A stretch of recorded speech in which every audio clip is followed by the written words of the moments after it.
بسم اللہ الرحمن الرحیم۔ السلام علیکم، ہمارے چینل پر خوش آمدید۔ میں گاؤں میں رہنے والی لڑکی تھی۔ 3 بھائیوں کی اکلوتی بہن تھی۔ مڈل کا امتحان پاس کیا اور پڑھائی چھوڑ دی۔ بہت زیادہ لاڈ کی وجہ سے میں من مانی کر جاتی تھی۔ پڑھنے کا کوئی خاص شوق بھی نہ تھا۔ لڑک پن کھیل کود میں گزر گیا۔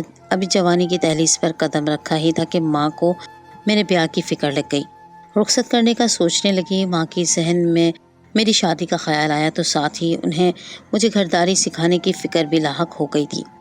ایک دن زبردستی ساتھ لیا اور اپنے ساتھ لے کر محلے کے ترزن کے گھر پہنچ گئی۔ میں نے بہت انکار کیا، منہ بسورا، روئی بھی، مگر اماں نے میری ایک نہ سنی اور داخلہ لے لیا۔ میں روزانہ وہاں سلائی سیکھنے کے لیے جانے لگی۔ اماں صبح سویرے اٹھا دیتی اس امید پر کہ میں ناشتہ بنانا سیکھ جاؤں۔ مجھے نیند سے بیدار کرنا بھی تو ایک کٹھن مرحلہ تھا۔ اماں کے لیے روزانہ کی طرح آج بھی بیزاری چہرے پر سجائے میں ترزن کے گھر جا رہی تھی کہ راستے میں مجھے میری کزن مل گئی، جو کزن کم سہیلی زیادہ تھی، اور میں اس سے باتیں کرتے کرتے کھیتوں کی طرف نکل گئی جہاں فصلوں کی کٹائی جا رہی تھی۔ باتوں باتوں میں ہمیں پتہ ہی نہ چلا کہ کب ہم اپنے کھیتوں کی حدود سے نکل کر گاؤں کے چودھری کے کھیتوں میں داخل ہو گئے۔ جیسے ہی ہم وہاں پہنچے ہمیں احساس ہوا کہ ہم کہاں نکل ہیں۔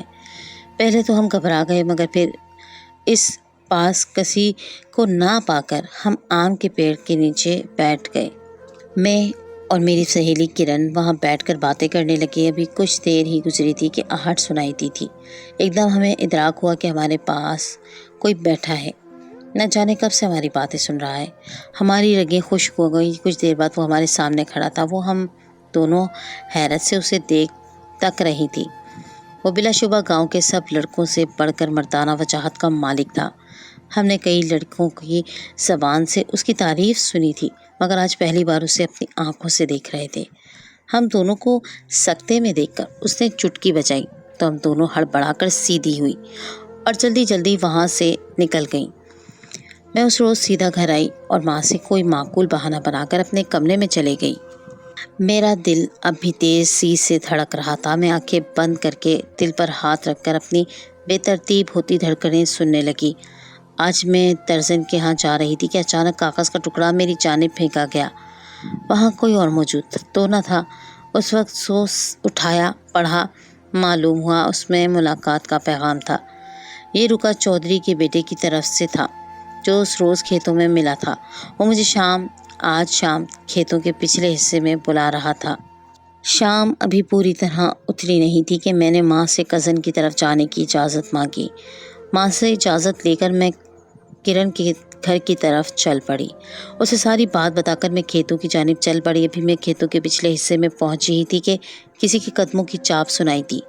کچھ دیر میں ہی وہ میرے سامنے کھڑا تھا۔ چند لمحے تو ہم ایک دوسرے کو دیکھتے ہی رہے، مگر پھر میں نے تھوڑے سخت لہجے میں اس سے یہاں بلانے کی وجہ پوچھی تو اس کے جواب نے مجھے حیران کر دیا، مگر میں پھر بھی بظاہر ناگواری جتاتی وہاں سے چلی آئی۔ کچھ دن تک اس نے کوئی رکا نہ بھیجا تو میرے اندر بے چینی سی بھر گئی۔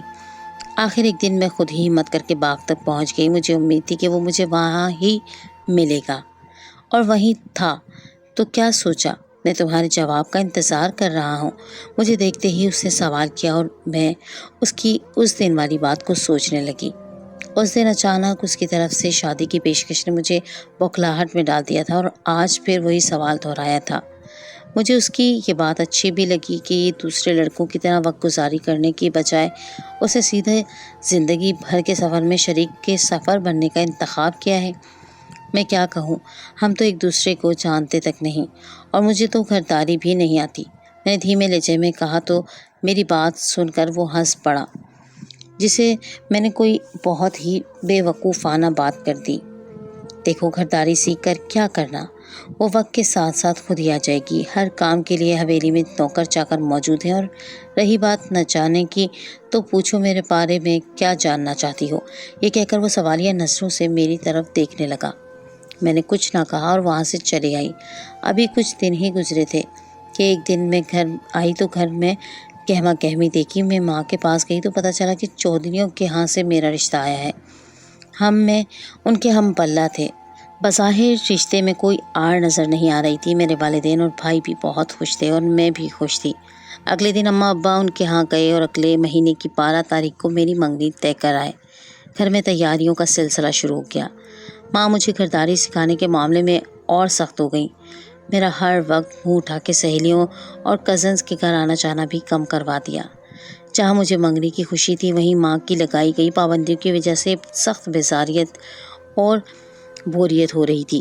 دونوں طرف سے منگنی کی تیاریاں پرتپاک سے کی جا رہی تھی۔ ہر کوئی خوشی کے شادیانے بجا رہا تھا۔ دونوں گھرانوں میں کافی عرصے بعد کوئی شادی ہو رہی تھی۔ آج میری منگنی تھی۔ خوشی کے ساتھ ساتھ دل میں عجیب عجیب وسوسے بھی آ رہے تھے کہ نہ جانے کیا ہوگا۔ چودھریوں کے بیٹے کا نام زین تھا، جس کو گاؤں والے چھوٹے چودھری کے نام سے بھی بلاتے تھے۔ وہ شہر سے پڑھ کر آیا تھا اور اس کے گاؤں میں بہت عزت تھی۔ کچھ دن بعد میری منگنی کی رونقیں ماند پڑ گئیں تو میں نے سوچا کہ میرا منگیدر شہر واپس جا رہا ہے۔ یہ سن کر میں پریشان ہو گئی اور فوراً اسے ملاقات کا پیغام بھیجا۔ اس نے باغ میں ملنے کا کہا۔ میں سر شام ہی چادر اوڑھ کر باغ کی سمت چلی گئی۔ کچھ دیر انتظار کے بعد وہ آتا ہوا دیکھا۔ میں نے اس سے شہر جانے کی وجہ پوچھی تو اس نے حیرت سے کہا کہ کیا اس بات پر پریشان ہو؟ تو میں نے اس بات میں سر ہلا دیا تو وہ بے اختیار ہنس دیا۔ وہ ہنستے ہوئے بہت خوبصورت دکھتا تھا۔ میرے اس طرح بے اختیار ہو کر دیکھنے پر اس نے میری آنکھوں کے آگے ہاتھ لہرایا تو میں ہوش میں آئی۔ مجھے کچھ کام ہے شہر میں، 1 ہفتے کے لیے جا رہا ہوں، جلد آ جاؤں گا۔ اس نے دھیرے سے میری طرف دیکھتے ہوئے کہا۔ میں نے حامی بھری اور فقط سر ہلا دیا اور اس سے باتیں کرنے لگی۔ کچھ دن تک میں اپنی سہیلی کے ساتھ شادی کی تیاریوں میں مصروف رہی۔ ابھی تک تاریخ پکی نہیں ہوئی تھی مگر تیاریاں زور و شور سے جاری تھیں۔ میں اپنے لیے بہت کچھ خرید چکی تھی۔ صرف شادی کا جوڑا رہ گیا تھا تو کچھ دن بعد میری شادی کی تاریخ پکی کرنے کے لیے ایک دعوت کا اہتمام کیا گیا، جس میں سب نے 2 مہینے بعد کی تاریخ طے کی۔ باقی سب تو ٹھیک تھا مگر زین ابھی تک شہر سے نہ لوٹا تھا۔ میرا دل عجیب وسوسوں کا شکار ہو گیا تھا۔ کچھ دن ہی گزرے تھے کہ مجھے اطلاع ملی کہ وہ واپس آ گیا ہے۔ یہ سن کر میرے دل کو بے حد سکون ملا۔ اگلے دن ہی میں اس سے ملنے کے لیے بے چین ہو گئی۔ میں نے اس کے ہاں پیغام بھجوایا مگر صبح سے شام اور شام سے رات ہو گئی، اس نے کوئی جواب نہ دیا۔ میری پریشانی میں مزید اضافے ہونے لگے۔ اگلی صبح میں خود اس سے ملنے باغ میں پہنچ گئی مگر وہ کہیں بھی نہ تھا۔ ایک دن میں نے حویلی جانے کا فیصلہ کیا مگر ہمارے ہاں شادی سے پہلے اس طرح سسرال جانا معیوب بات سمجھا جاتا تھا۔ مگر مجھے اس وقت سخت پریشانی لاحق تھی۔ تبھی میں ہر احتیاط بالائے طاق رکھ کر حلیہ بدل کر حویلی کی ایک ملازمہ کی مدد سے حویلی میں داخل ہو گئی۔ مجھے اندازہ نہیں تھا کہ زین کہاں ملے گا۔ میں بس آگے ہی آگے راہداری میں چلتی جا رہی تھی۔ ایک کمرے کے قریب پہنچ کر مجھے کسی کی باتوں کی آواز سنائی دی۔ وہ زین ہی تھا جو فون پر کسی سے بات کر رہا تھا۔ میں وہیں کھڑی اس کے فون بند ہونے کا انتظار کرنے لگی مگر 5 منٹ گزر جانے کے بعد بھی جب اس نے گفتگو ختم نہ کی تو مجھے مجبوراً دروازے پر ہلکی سی دستک دینی پڑی۔ آواز سن کر اس نے چونک کر دروازہ کھولا اور مجھے دیکھ کر کہا کہ کیا بات ہے۔ چونکہ میں نے حلیہ بدلا ہوا تھا تو وہ پہچان ہی نہ پایا۔ اسے لگا کہ کوئی ملازمہ آئی ہے۔ میں نے اپنے چہرے سے نقاب ہٹایا تو اس نے حیرت سے آنکھیں سکیڑ کر میری طرف دیکھا اور پھر مجھے سرگوشی کے سے انداز میں کہا کہ باغ میں جاؤ، میں آ رہا ہوں۔ میں اس کی ہدایت کے مطابق حویلی سے نکل کر باغ کی جانب روانہ ہو گئے۔ میں باغ میں پہنچ کر اس کا انتظار کرنے لگی۔ کچھ دیر بعد وہ آتا ہوا دکھائی دیا۔ میں نے تیزی سے آگے بڑھ کر اس سے پوچھا کہ وہ کہاں تھا، میرے پیغام کا جواب کیوں نہ دیا؟ تو اس نے مجھے بتایا کہ اس کا ایک دوست کافی بڑی مصیبت میں پھنس گیا ہے، بس اس کی مدد میں مصروف تھا۔ یہ سن کر میں مطمئن ہو گئی اور گھر واپس چلے گئی۔ ایک دن میری دوست کرن مجھ سے ملنے آئی اور ادھر ادھر کی باتیں کرنے کے بعد باتوں کا موضوع زین کی طرف مڑ گیا۔ اس نے کہا کہ زین کی کچھ باتیں اسے بہت مشکوک لگتی ہیں۔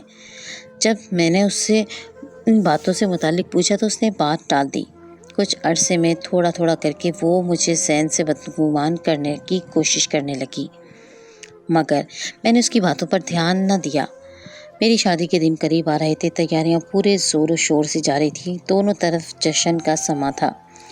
حویلی برقی کمکموں سے سجائی گئی تھی۔ میری باقی ساری تیاریاں تو تقریباً مکمل ہو گئی تھیں مگر شادی کا جوڑا خریدنا باقی تھا۔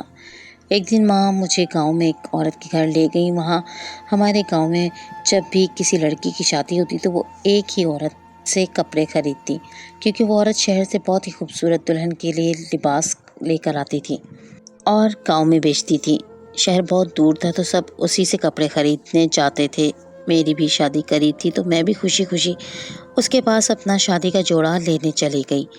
میرے اندر جاتے ہی وہ عورت مجھے غور سے دیکھنے لگی اور پھر آگے بڑھی اور میرے سر پر ایک لال رنگ کی چادر ڈال دی۔ چادر سر پر آتے ہی میں بے ہوش ہو گئی۔ میری آنکھ کھلی تو میرے سر پر جیسے آسمان ٹوٹ پڑا، کیونکہ میرے پاس تو بہت سارے عجیب و غریب قسم کے لوگ تھے۔